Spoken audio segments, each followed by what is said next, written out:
This is a long letter, but listen to it. I'm going to let him go through it. I want y'all to understand the spiritual meaning of Egypt.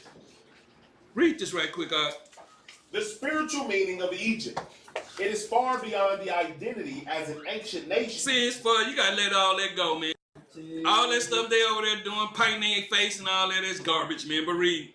Egypt represents a state of bondage. That's all it represents. Read. Limitations. Read. And constricted consciousness. And it constrict your conscience. What we hear in Egypt again? What been constricted? Your conscience, your mind. That's right. You can't even think for yourself. Read. Teach. It is the place from which the soul must be liberated before it can journey towards freedom. So you understand the soul got to be baptized into understanding the true following Christ and liberate. That's how you're gonna liberate that soul. Read.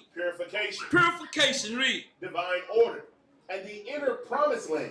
Egypt is a powerful symbolic meaning, the narrow place. A lot of people stay in the narrow place. Read. The state in which the soul is compressed, confined, and unable to live from its divine center. See, a lot of you don't even understand. You've been controlled. You can't even live up to your own life potentials, man. See, you what they give us certain jobs, what they control everything. But read. Pharaoh. A lot of you still have Pharaoh in the heart, in the mind. Read. Represents the ruler of Egypt. And that's all it represents is bondage. Read. But spiritually, he also represents the ruler of constricted consciousness. Read on. The ego's will that refuses to surrender, the hardened heart, resistance to spiritual freedom, the power that keeps the soul enslaved, attachment to control, the lower ruler within the personality, the voice that says you must remain in bondage. That's when you say Pharaoh, you say Egypt, that's all you thinking. Continue being in bondage, man. You remembering everything that America has taught you.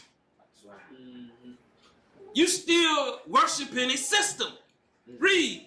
Pharaoh does not simply represent the outer oppression. He represents the inner force that resists liberation. That's who you controlling. The system is still controlling some of you. Read. The slavery. Read. The Israelites in Egypt can be read as a symbol of the soul's bondage to lower forces. See, when you're in bondage, you dealing with lower forces. You much higher than that. Yes, sir. Why you want to lower yourself to a system? We greater than that, people. Read. It represents repetitive labor without spiritual fulfillment, life governed by external demands, the loss of sacred identity, the soul forgetting its divine origin, the personality serving fear, desire and worldly ambition, spiritual energy being used for the wrong master. See, y'all use it. See, you got most people out there, like I told you, the people out there with them Seventh-day Adventists, they out there in them corners today. You got them in Islam. They got them all posting all these things. They're using that energy to the wrong master. Read. The Israelites are forced to build for Pharaoh. See, build. Let's see. Read. Spiritually, this suggests that consciousness is being used to strengthen the very structures that imprison them. They doing that. They don't keeping this prison for their children. That's right. Bring it out. This is a spiritual thing. People's read. The bricks. We're going to see what the bricks represents. Read. Made by the Israelites are symbolizing the repeated pattern of ordinary bondage. See, that's all it means, man, in the Bible. Read. It represents habits built through repetition. Read. Emotional patterns harden over time. Look at all this thing. Christmas. All these things they keep putting on us. All of the lies that we was taught. Read. Thought forms that become fixed structures. The labor of the personality under compulsion. The construction of an outer life without inner freedom. Man. Bring it out. Look at my car, my house. Read. The inner meaning of the Exodus. Read on. It represents the awakening from spiritual sleep. Read. The first movement toward freedom. The soul's refusal to remain enslaved. See, a lot of you still want to stay in slavery, being enslaved. Read. No, for The real. release from constricted consciousness. The beginning of the spiritual path. The divine call drawing the soul out of limitation. That's what the Lord trying to do. Read.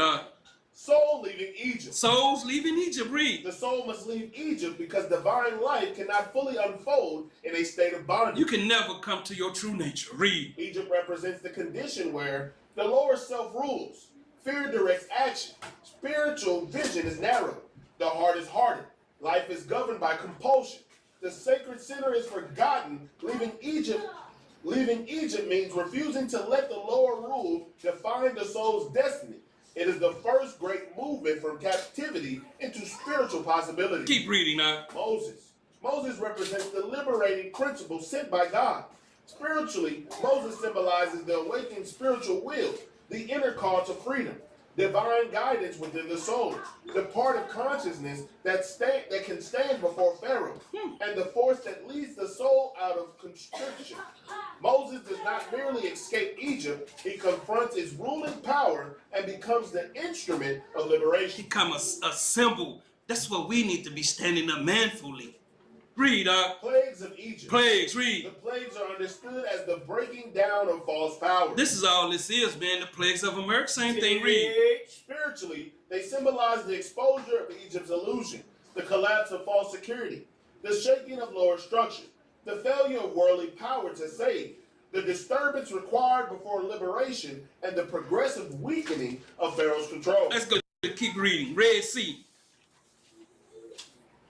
Red Sea crossing. The crossing of the Red Sea represents a decisive passage from bondage into freedom. This is what it's talking about. Read.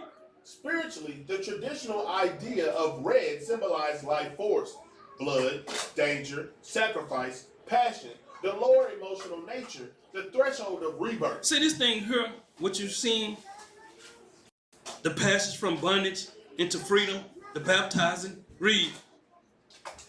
The sea of water represents the baptizing of your consciousness, Read on. emotion, Read. fear, Read. the unconscious, chaos, and the boundary between the old life and the new. Keep reading. The Israelites are trapped between Pharaoh behind them and the sea before them, Keep reading. symbolizing the soul caught between bondage and an unknown future. The parting of sea represents divine grace opening a path where no ordinary way forward seems possible. The bitter waters do not disappear. They are held back. What are they? What? Held back. Read on. Suggesting that fear and the unconscious are not destroyed, but mastered by a higher power. Keep reading. Israel crossing safely represents the soul passing through danger into a new stage of freedom. Pharaoh's army drowning represents the old lower powers losing their claim over the soul. Read on, Doc. The same waters that was turned sweet liberate Israel destroyed the forces of bondage. In relation to light and sound meditation, it symbolized the moment consciousness began to withdraw from the lower field and move toward the higher current of spiritual awakening. Once the sea is crossed, Egypt can no longer hold the soul in the same way, and the old ruler loses his claim. Man, some of you don't want to cross that, man. Some of you just don't want to come to Christ. It's a spiritual movement, man. Read. The Israelites want to return to Egypt. Man, you see it all the time. They leave the church. Read. During the wilderness journey, the Israelites sometimes long to return to Egypt. Spiritually, this represents the soul temptation to return to familiar bondage. They like to go to your bondage. Read. This happened because freedom feels uncertain. Purification is uncomfortable. Read. The old life seems easier in memory.